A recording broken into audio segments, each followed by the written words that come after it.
আমি সেই মেয়ে যে মাটির পুতুল বানিয়ে বড়বউ খেলেছি। খেলার সংসারে কাঁথার টুকরোই ছিল স্বপ্নের শাড়ি। তবু মনে হতো পৃথিবীটা আমারই, আর বিশ্বাস করেছি ভালোবাসাই পৃথিবীর সবচেয়ে বড় সম্পদ। আমি সেই মেয়ে যে হ্যারিকেনের হলুদ আলোতে বসে ছায়ার সাথে লড়াই করে অক্ষর শিখেছি, কারণ অল্প আলো আমাকে থামাতে পারেনি।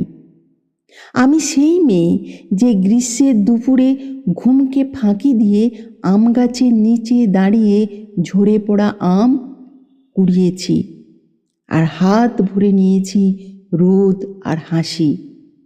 আমি সেই মেয়ে যে পুকুরের জলে ভয়কে ডুবিয়ে এপার ওপার সাঁতার কেটেছি আর সাহসকে করেছি জয়।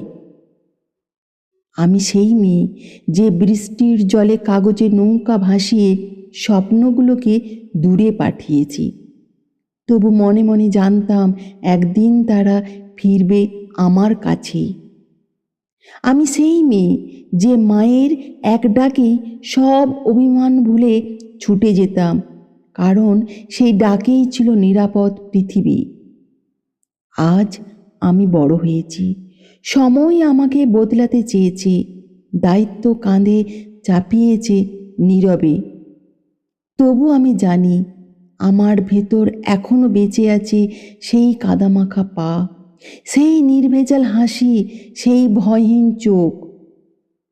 আমি সেই মেয়ে যে হ্যারিকেনের আলো থেকে শিখেছে অন্ধকার যতই গভীর হোক, এক ফোঁটা আলোই যথেষ্ট পথ দেখাতে। আমি সেই মেয়ে যে ভাঙলেও আরও শক্ত হয়, হারালে আরও স্বপ্ন দেখে, কাঁদলেও থামে না।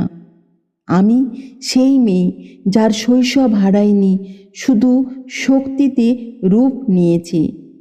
আমি সেই মেয়ে যে একদিন নিজের হাতেই নিজের আকাশ গড়ে নেবে।